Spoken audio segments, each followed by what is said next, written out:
Belajar itu bukan cuma soal menyelesaikan tugas, tapi juga tentang bagaimana kita saling menguatkan. Disinilah pembelajaran sosial dan kecerdasan emosional kita diuji dan berkembang. Aduh, tugas makalah ini ribet banget sih. Aku udah ngerjain berjam-jam, tapi nggak selesai juga. Kayaknya aku nggak bisa deh selesai tepat waktu. Kamu kenapa sih, Fen? Kok kelihatannya stres banget? Kamu cerita sama aku, mungkin aku bisa bantu? Aku nggak paham materi ini. Aku udah coba baca beberapa buku, bahkan aku udah nonton beberapa video tentang materi ini, tapi aku tetap bingung juga. Kamu paham kan maksud aku gimana? Aku paham kok. Aku awalnya juga kayak gitu, bingung. Tapi aku nyoba nyari solusinya gimana.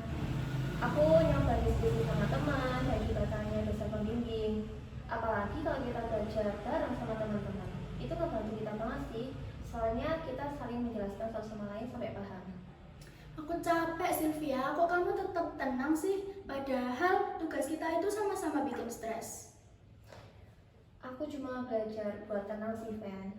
Kalau kita panik, nanti kita malah jadi berantakan pikirannya, nggak bisa ngerjain tugas-tugas yang menumpuk itu. Dan juga kita harus bisa ngatur waktu untuk istirahat dan juga ngatur waktu belajar kita. Halo teman-teman, tadi nih aku dengar kalian pada stres ya? Iya, aku stres banget. Dulu aku juga pernah ngalamin stres, tapi aku belajar dari teman-teman yang dapat bersikap tenang.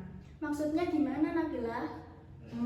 Itu tuh namanya pembelajaran Bandura. Kita belajar bagaimana melihat orang lain menghadapi masalah. Kita dapat meniru yang positif. Kita tidak hanya belajar dari buku aja. Iya benar banget, Fen. Aku tuh banyak banget belajar sama Nabila untuk tetap tenang dan juga selalu dukung teman saat tugas berat. Betul, selain itu ada juga kompetensi pembelajaran dari Castle. Nah, sebentar ya. Nah, ini nih yang Castle punya. Yang pertama ada self-awareness, yaitu ngerti apa yang aku rasain. Lalu yang kedua ada self-management. Self-management itu kita dapat mengelola stres kita. Lalu yang ketiga ada social awareness, yaitu kita harus memahami perasaan teman. Yang keempat, relationship skill, itu kita dapat menjalin hubungan-hubungan yang baik dengan orang lain, seperti itu. Yang kelima ini, responsible decisions making. Kalau ini tuh kita harus dapat mengambil keputusan yang bijak untuk mengatasi masalah yang sedang kita hadapi.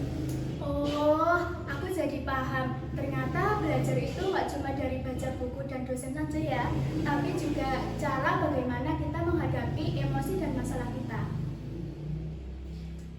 Fen, kalau kamu mau, kita bisa belajar bareng-bareng minggu ini. Kita belajar pelan-pelan sampai kamu paham.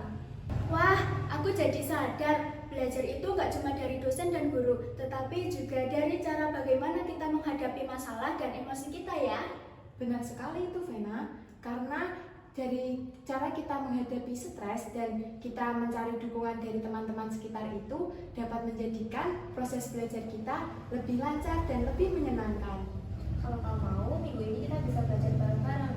Kita belajar pelan-pelan sampai kita paham. Ya, makasih ya teman-teman. Aku jadi semangat sekarang. Ingat ya, belajar di kampus itu bukan soal mencari nilai, tapi kita harus belajar mengenal diri, mengelola emosi, dan tumbuh bersama. Kita belajar setiap hari dari cara kita melihat orang lain, kita mengambil sisi positifnya, lalu kita dapat memperbaiki diri kita menjadi lebih baik.